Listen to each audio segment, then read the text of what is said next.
le ciel de Paris s'envole une chanson. Elle est née d'aujourd'hui dans le cœur d'un garçon. Sous le ciel de Paris marchent les amoureux. Leur bonheur se construit sur un air fait pour eux. با سلام، برنامه دیگر از زیر آسمان پاریس و همچنان با گزارشات فرهنگی و خبری، از جمله اولین گزارش ندیده شده‌ای از خانه فرهنگی ژاپن فرانسه در چند صد متری برج ایفل. این گزارش پخش نشده در زمان قبل از آغاز کرونا بیان و افکارش به معرفی ابتدای قرن به کشف آثار جدید هنرمندان ژاپنی برمیگرده. دعوتی بود از طرف این مؤسسه برای باشگاه مطبوعات و یکی از دوربین‌های حاضر زیر آسمان پاریس. خواهید دید این مکتب نوع نقاشی و عکاسی و مجسمه و اصولاً هنرهای ژاپن بیان بسیار زیبایی داره. یکی از مشهورترین طرفداران این فرهنگ آقای ژاک شیراک بود که البته به خاورمیانه و دیگر کشورهای این منطقه هم علاقمند بود. امیدوارم این گزارش رو بپسندید.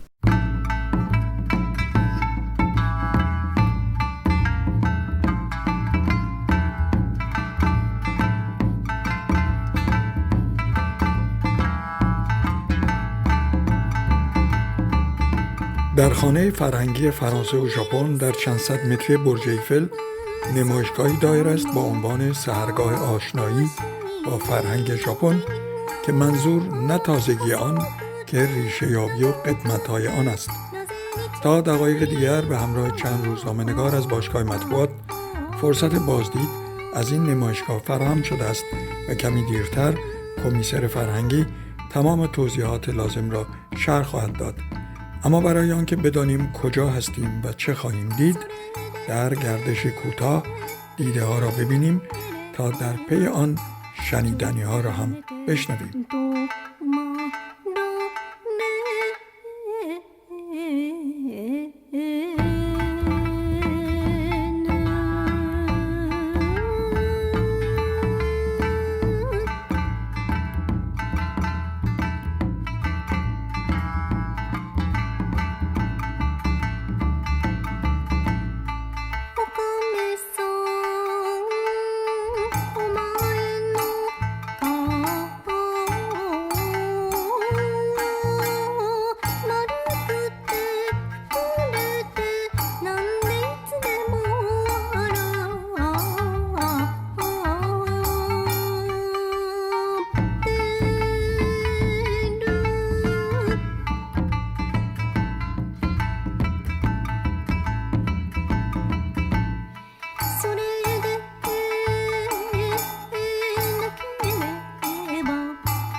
Au moment où les Japonais eux-mêmes étaient confinés dans leur pays par les shoguns Tokugawa depuis le milieu du XVIIe siècle. از نیمه قرن 16 ژاپنی‌ها اجازه خروج از کشورشان را نداشتند و یا اگر می‌رفتند دیگر اجازه بازگشت به آنها داده نمی‌شد.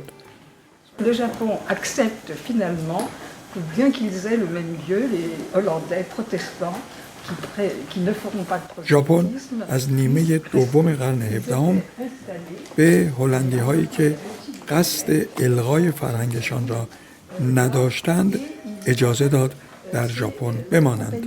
بیشتر آمد و شدها در ناگازاکی از اینجا انجام می‌گرفت. بسیاری از آمد و شدها در داخل خاک و یا که بخشی از طریق دریا انجام می‌گرفت. پس اشیاء هنری هم این گونه همراه با مسافران جابجا می‌شد. این جابجایی یا توسط هلندی‌ها و یا دیرتر توسط چینی‌ها انجام می‌گرفت. تجارت آن زمان بین ژاپنی‌ها و شهرهای نزدیک و روبرو در چین مثل شانگهای انجام می‌گرفت. حساسیت آنجا بود که حتی به هلندی‌ها اجازه داده نمی‌شد زبان ژاپنی فرا بگیرند و عجیب این که این خود ژاپنی ها بودند که زبان هلندی را می آموختند تا امر تجارت و کسب و کار به خوبی انجام بگیرد. Des médaillons sur cuivre. Les meubles, c'est souvent, ou les bols, c'est du bois laqué. Mais on sait aussi laquer le métal, notamment pour les armures. این ویترین نشانهایی بود که به سنت آن زمان روی چرم انجام می گرفت.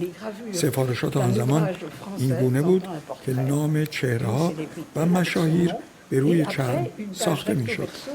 از آن دوره کتاب‌های کمی موجود است، اما من شانس این را داشتم که آثار را به بزرگی وجودش، یعنی روی تابلوهای بزرگ ببینم. می‌بینید که نقش‌ها مذهبی و یا دیگر شخصیت‌های مطرح آن زمان هم دیده می‌شوند. Dit dans la préface du catalogue, avant beaucoup de vous avoir bien choisi ces objets pendant plusieurs voyages. اینجا کلکسیون یک نفری است از جنوب فرانسه در شهر مارسی که هرگز خودش به ژاپن نرفت، اما عشق و علاقه‌اش به این گونه آثار باعث شد تا از کشورهای اطراف اشیایی را که می‌بینید تهیه کند. Et donc, il achète plusieurs peintures. او از جمله گردآورنده چندین تابلوست که سه تای آنها را هم اکنون موزه نیروی دریایی در اختیار دارد. اینجا ساحل ناکاساکی است و این قایق‌ها متعلق به چین بوده است. Au même moment, ce monsieur qui avait rapporté 700 objets japonais, même un peu plus peut-être. اینجا از کلکسیون فردی میگوییم که 700 شی از ناکاساکی به بیرون از مرزها آورد. او تلاش میکرد اشیای کمیاب و ندیده شده ها را تهیه کند. کلکسیون او برای اولین بار در سال 1840 به فروش رسید و از آن تاریخ در چند نوبت دست به دست گردید. Et donc c'est une architecture japonaise qui à l'époque n'a pas d'influence sur l'architecture occidentale, mais qui می‌بینید که این خانه کاملا مهندسی ژاپنی دارد و با خانه‌های غربی کاملا متفاوت است. est une pièce de céramique qui a l'air d'être une pièce. اینجا آنچه که می‌بینید اسباب چایخوری سرامیک است. این لاک پشت هم از هنر ناتورالیسم با تفکر C'est ژاپنی. le naturalisme de l'art japonais qui a eu une si grande influence sur le japonisme à partir des années 1800. Donc ils vont en Chine et ils signent en 1840. این اشیا به دوره جنگ و جنگ تریاک برمیگردد، زمانی که چین تجارت تریاک را انجام میداد. Et en fait, c'est un deuxième bol. این ظروف چینی هم مصارف زیادی داشتند که هم در ژاپن و هم در چین از آن استفاده میشد. Une grande jarre en grès japonais dont la technique leur semble fascinante. این قوطی‌های لعابی ارزش نقش و نگار در بیرونشان است. لعاب‌ها بیشتر مشکی و یا سرخ عنابی تند انتخاب می شدند. در سالهای پایانی قرن 19 چندین فرانسوی و این بار در همان اندیشه گردآوری آثار ژاپنی به آنجا سفر کردند. حالا می بینیم که کم کم نقش و نگار روی لعاب شکل و شمایل بیشتری یافته است. از نقش و نگار گل به طبیعت و صورت رسیده است.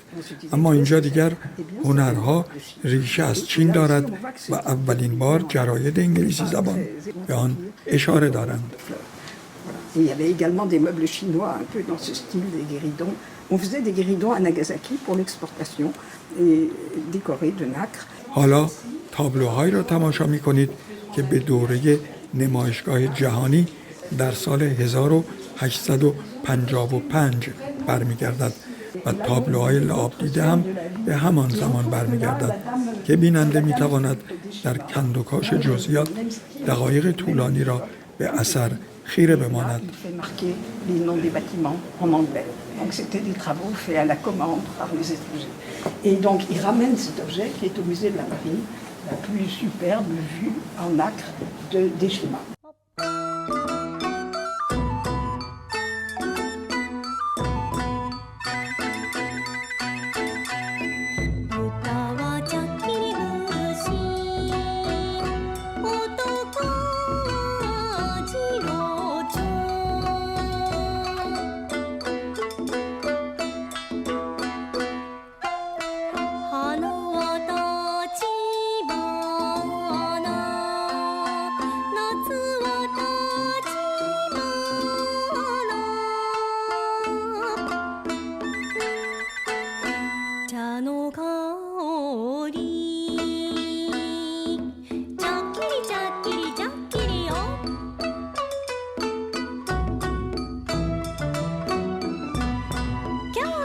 んで雨空よ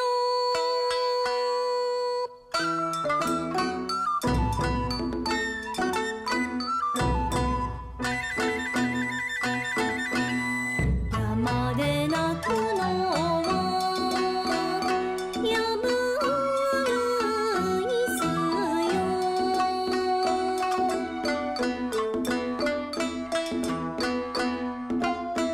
茶摘み日和の晴れた日よりの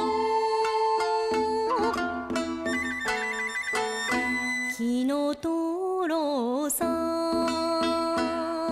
و حالا در قسمت بعدی اگر یادتون باشه در هفته‌های اخیر چندین سری سخنرانی رو پخش کردیم که از یک نشست در ارتباط با موضوع خاورمیانه بود با حضور نماینده مجلس، چندین روزنامه‌نگار صاحب نظر و از جمله آقای امانوئل رضوی، روزنامه‌نگار فرانسوی ایرانی که در اون برنامه درباره ایشان توضیح دادم. این بار خواهید دید که دیدگاه‌های ایشان فقط یک نظریه شخصی نیست بلکه بر پایه داده‌ها و دانسته هاست. امیدوارم این سخنرانی رو هم بپسندید و در هفته‌های آینده چند قسمت دیگر رو هم خواهید دید تا شناخت شاید تازه و آگاهی درباره اوضاع خاورمیانه داشته باشید. Et ce dans quoi s'inscrit aujourd'hui Erdogan, parce qu'il est l'un de leurs parrains avec un autre pays qui s'appelle le Qatar. در برنامه قبل آقای امانوئل رضوی گفت که چگونه اردوغان نیاز به باور دادن به داخل ترکیه دارد و در صحنه بین المللی و یا دست کم در منطقه می‌خواهد حضور داشته باشد و این همه را با گوشه‌ای با ارتباط با اخوان المسلمین انجام می‌دهد. در واقع ترکیه و قطر نوعی پدرخوانده اخوان المسلمین هستند. Et au milieu de tout ça, comment dire, une branche, enfin des sections éducatives, des sections dédiées en fait à la santé publique. Et je pourrais vous en parler longuement pour avoir fait plusieurs documentaires pour la chaîne Arte. Ces gens-là, dès le départ, ont joué de toute façon la carte de l'infiltration. می‌دانیم که این گروه سعی در نفوذ در تمام ارگان‌ها و مجامع داشته و دارند تا به باورشان خلافت اسلامی را راه‌اندازی کنند، همانگونه که اردوغان خود را خلیفه این گروه می‌بیند و می‌داند. البته این نه فقط به رهبری مسلمانان ترکیه که به رهبری مسلمانان جهان از نظر او نظر انداخته شده است. به همین دلیل است که چون اردوغان در حیطه داخلی شکننده شده، به خصوص در این 4 سال گذشته، پس به شدت در صدد حذف هر آن چیزی است که بر سر راه خود حس کند. C'est important parce qu'exister à l'extérieur, c'est bien évidemment avoir une stratégie d'expansion au Proche, au Moyen-Orient, mais c'est aussi avoir une stratégie d'expansion et d'infiltration en Europe. این خیلی مهم است که بدانیم نفوذ نه تنها از نظر آقای اردوغان بایستی در منطقه باشد، بلکه در اروپا هم بایستی حضور داشته باشند و از آنجا که به قول معروف آقای اردوغان باور دارد ماهی از سر می‌گندد، او هم به فکر دوباره راه اندازی اسلامی و از جمله مثلا در فرانسه شده است، یعنی نشانه‌گیری مسلمانان فرانسه و سپس اروپا. Les frères musulmans, si vous regardez la façon dont est organisé par exemple Al-Qaïda ou dont a été organisé et pensé Daesh, ça s'est calqué vraiment sur le schéma originel de l'organisation des frères musulmans à la fin des années 20. شما اگر به تشکیلات القاعده و یا داعش توجه کنید، عیناً می‌بینید بر پایه روش اجرایی اخوان المسلمین برنامه ریزی شده که در واقع به دهه 20 در قرن گذشته برمیگردد. من برای فیلم مستندی که برای کانال آرته ساختم، در آنجا گفتم ایمان الظواهری شگفتی و کشش خاصی به عبدالله اعظم، یکی از پایه‌گذاران اخوان المسلمین داشت.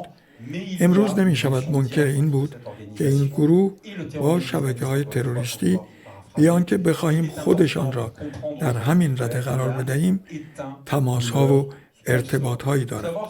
مهم است که بدانیم اردوغان یکی از جانبداران آنهاست. باید بدانیم که تقریباً هر 6 ماه یک بار نشستی در ترکیه انجام می‌گیرد که سران آنها از دوحه و یا حتی لندن می‌آیند. این گروه می‌خواهد روش و نفوذ خودشان را برای 6 ماه بعدی برنامه‌ریزی کند. En France, il y a eu récemment un rapport parlementaire sur l'islam radical et on a eu l'occasion, puisqu'on a témoigné avec Alexandre, de rappeler évidemment, encore une fois, que la Turquie, bien la Turquie d'Erdogan, était derrière cette stratégie. باید بدانیم که این موضوع به ما در فرانسه هم مربوط می شود. بر اساس گزارشی که مجلس در فرانسه تحت عنوان اسلام افراطی و اقتدارگرا تهیه کرده بود، به خوبی دیده می شد که ترکیه اردوغان در پشت آنها و سر حمایت از آنها حضور دارد. آنچه که گفته شد زایده تخیل و یا باور ما نیست.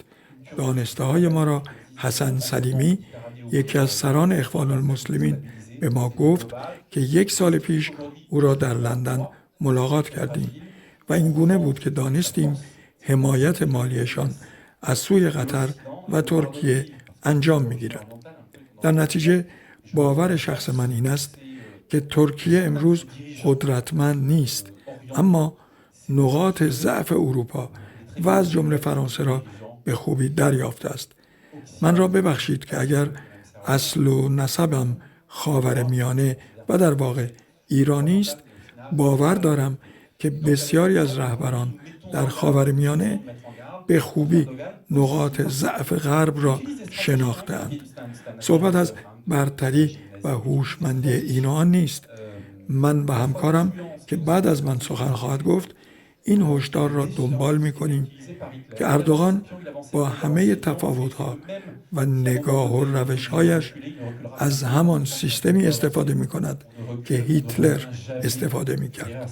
Il utilise des stratégies qui ont été, c'est un admirateur du régime nazi, il utilise des stratégies à la fois d'influence mais aussi des stratégies, je dirais, de défiance qui étaient utilisées par Hitler. او مهرهایش را مدام پیش می‌برد چون می‌داند اگر لازم بیاید زمانی که عقب نشینی کند این مقدار بسیار ناچیز خواهد بود.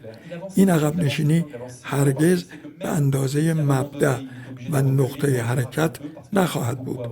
در نتیجه خطر و توجه را به این سمت باید سوق داد که این خطر داخلی جایی و زمانی به سمت ما سوق داده خواهد شد. Il faut compter que vous ayez raison sur un point que je partage, c'est que sa fragilité en interne finisse un jour par le faire basculer, parce que la Turquie reste un grand pays, une grande culture définitivement, et qu'il y a heureusement des gens en Turquie qui pensent aussi comme nous. Voilà donc